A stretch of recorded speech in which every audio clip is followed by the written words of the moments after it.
నా భర్త గురించి శ్రీమతి షర్మిల గారు ఈరోజు మాట్లాడడం జరిగింది. నా భర్తని సైకో అంటూ అతని అరెస్ట్ని స్వాగతిస్తున్నాం అంటూ మాట్లాడుతున్నారు. అవును షర్మిల గారు, నా భర్త సైకో కాబట్టే మీ మీద నందమూరి బాలకృష్ణ గారి ఇంటి నుండి దాదాపు 160 ఫేక్ అకౌంట్లతో మీ క్యారెక్టర్ గురించి తప్పుగా ప్రచారం చేశారని మీరే ప్రెస్ మీట్లో చెప్పారు. అలా చేసినప్పుడు ఈ సైకోని మీకు అండగా పోవటం చేశాడు. మీ అన్న, వదిన, వాళ్ళ పిల్లల గురించి తప్పుగా మాట్లాడిన వాళ్ళ గురించి తప్పుడు రాత్రులు రాసిన వాళ్ళ మీద పోరాటం చేశారు. నా వైఎస్ఆర్ ఫ్యామిలీ ఇది, నా జగన్మోహన్ రెడ్డి గారి చెల్లెలు అనుకుని మీ మీద చిన్న మాట మాట్లాడినా తట్టుకోలేక పోరాటం చేశాడు. అందుకు మీరు ఇచ్చిన బహుమానం ఇది. నిజాలు తెలుసుకోకుండా నిందలు వేస్తున్నారు నా భర్త మీద.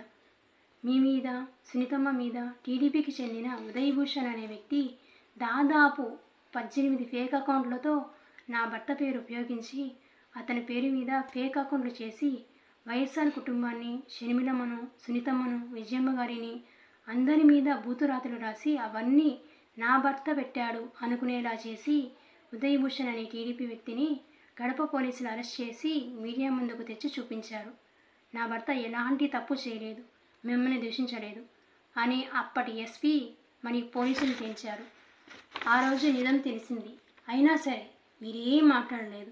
టీడీపీ వాళ్ళు చేసిన పని ఇది అని తెలిసినా కూడా ఈరోజు అదే పోస్టులు చూపించి నా భర్తను అన్యాయంగా అరెస్ట్ చేశారు. అందుకు మీరు వంతపాడుతున్నారు.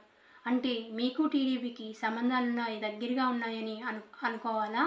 అలాగే నా భర్తను అడ్డు చూపించి మీ అన్న మీద కక్ష సాధించాలని అనుకుంటున్నారా? నా భర్త వైఎస్ఆర్ కుటుంబం జోలికి జగన్మోహన్ రెడ్డి గారి గురించి, ఆయన భార్య గురించి, పిల్లల గురించి తప్పుడు రాతలు రాసిన వారి మీద మాత్రమే ఎదురుదాడి చేశాడే తప్ప ఏ రోజు మిమ్మల్ని అనలేదు, అనడు కూడా. జోలికి వచ్చినా తల్లి జోలికి వచ్చినా లాగి పీకుతాడు ఎవడైనా. జనరల్గా సాధారణంగా ఈ మాట నేను అనకూడదు, దయచేసి క్షమించండి.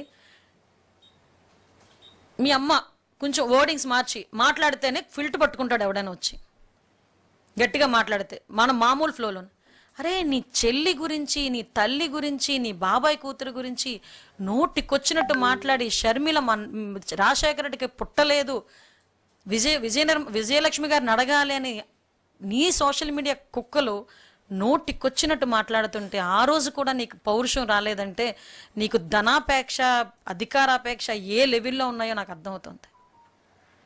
ఈ వర్రా రవీంద్రారెడ్డి అనే వెధవ ఆడు మాట్లాడిన మాటలు, ఆడు పెట్టిన పోస్టులు చూస్తే సాక్షాత్తు సునీత గారే షర్మిల గారి గురించి అలా అంత నీచంగా మాట్లాడుతున్నారని చెప్పి మాట్లాడినప్పుడు ఒక్కసారి మనం కూడా ఒకసారి చెక్ చేసుకోవాల్సిన అవసరం ఎంతైనా ఉంది. ఆ రోజు కూడా షర్మిల తన నాన్నకు పుట్టలేదు అని గురించి అలా కూడా మాట్లాడే పరిస్థితులు ఆ రోజు సంభవించాయి.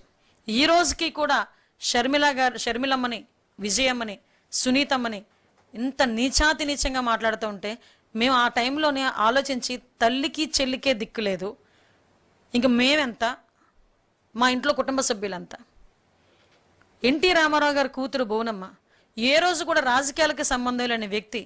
అటువంటి వ్యక్తి గురించి చండాలంగా మాట్లాడి ఒక రకమైన రాక్షస ఆనందం పొంది చంద్రబాబు నాయుడు గారు లాంటి వ్యక్తినే కన్నీళ్లు పెట్టించిన ఆ పరిస్థితిలో అది ప్రజాస్వామ్యాన్ని కూని చేయటం అంటే నిజంగా మీరు నమ్మరండి. కొన్ని పోస్టింగ్లు మీకు చెప్పాలంటేనే నాకు చాలా ఇబ్బట్టిగా ఉంది. ఆ పంచ్ ప్రభాకర్ అన్నవాడు షర్మిల గారిని షకీలా అంటాడు. అయినా మాకు పౌరుషం రాదు. ఆ పరిస్థితులు పాపం ఆ జనసేన అమ్మాయి అరుణాని ఇదే వర్రా రవీంద్రారెడ్డి నోటికొచ్చినట్టు ఫోన్ కాల్ చేసి బూతులు తిడతాడు. ఆ రోజు కూడా ఎవడం మాట్లాడకూడదు. వాడు పెట్టే పోస్టులు కానీ అవన్నీ కనుక చూస్తే నాకు నా సభ్యత, నా సంస్కారం అడ్డొస్తున్నాయి. ఆ ముంజాని, అవని, ఇవని ఇన్ని రకాలుగా మాట్లాడుతున్నారండి. ఎందుకండి మేము పడాలి?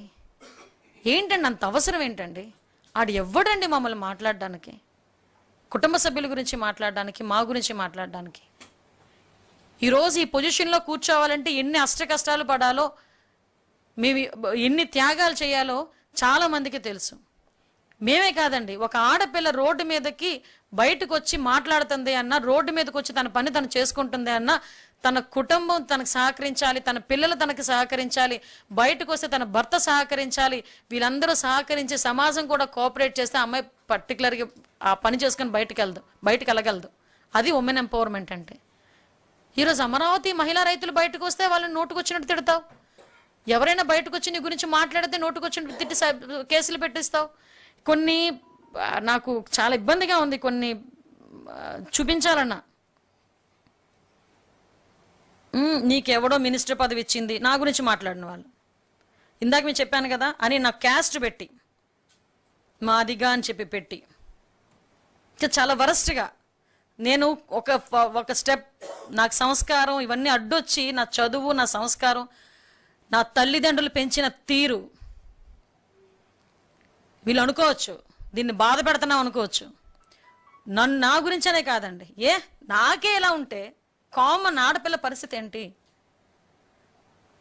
ఈరోజు నువ్వు నీ వెనకాతలు పోషిస్తున్న కుక్కల ఎలా వాగితే రేపొద్దు నిన్ను దన్ను చూసుకొని, నీ తాలూకు కుక్కలను దన్ను చూసుకొని రేపొద్దున రోడ్డు మీదకి వచ్చి ఉద్యోగాలు చేసుకుని రోడ్డు మీదకి వచ్చి చదువుకునే ఆడపిల్లల్ని ఎందుకు మాట్లాడకుండా ఉంటారు ఎవరైనా?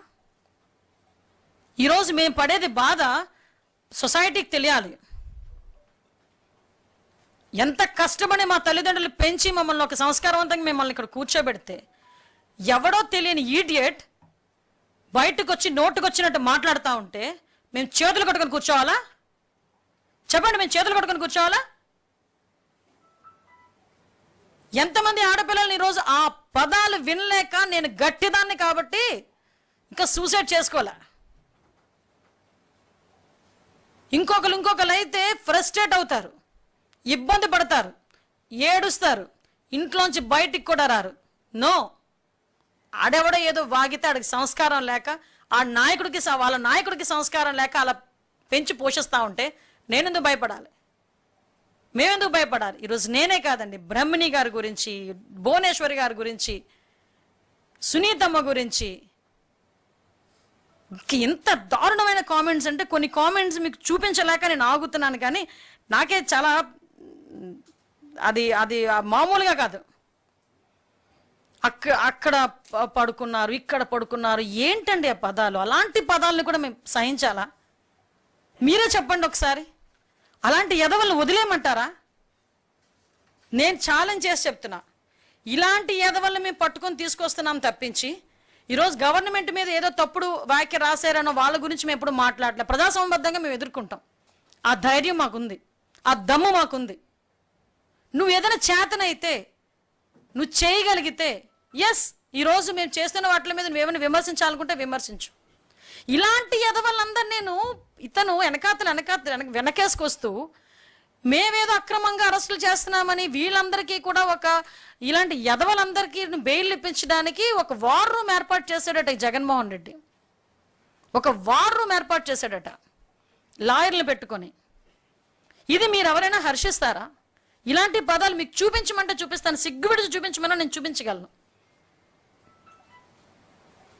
కొన్ని సందర్భాల్లో మేము కూడా కామెంట్స్ చదవద్దు అని మా పిల్లలకు మేము చెప్తున్నాం. ఏదనంటే భావస్వేచ్ఛా ప్రకటన. ఏంటంటే భావస్వేచ్ఛా ప్రకటన? దానికి లిమిటేషన్ ఉంటుందండి. భావస్వేచ్ఛా ప్రకటన కూడా లిమిటేషన్ ఉంటుందండి. లిమిటేషన్ లేకుండా మాట్లాడరండి. ఆడు ఎంత దరిద్రుడంటే నిన్న మొన్న రీసెంట్గా నా పేరు మీద ఒక ఫేక్ FB అకౌంట్ క్రియేట్ చేసి అందులో కావాలని జనసేనకి మాకు ఏదో గొడవలు ఉన్నట్టుగా క్రియేట్ చేసి పోస్టింగ్లు పెట్టడం మొదలుపెట్టాడు. అంటే ఒక రకంగా చెప్పాలంటే సోషల్ మీడియాని ఉగ్రవాదుల కన్నా ఎక్కువగా మనం ఈరోజు పరిగణలోకి తీసుకోవాల్సిన అవసరం ఉంది. వీళ్ళు ఏ సందర్భంలో నుంచి ఏదో ఒక అకౌంట్ల నుంచి బయటకు వస్తారు, నోటుకు వచ్చినట్టు రాస్తారు, విద్వేషాలు రెచ్చగొట్టడానికి ట్రై చేస్తున్నారు. పవన్ కళ్యాణ్ గారికి, చంద్రబాబు నాయుడు గారికి, ఇప్పుడు జనసేన కార్యకర్తలకి, టీడీపీ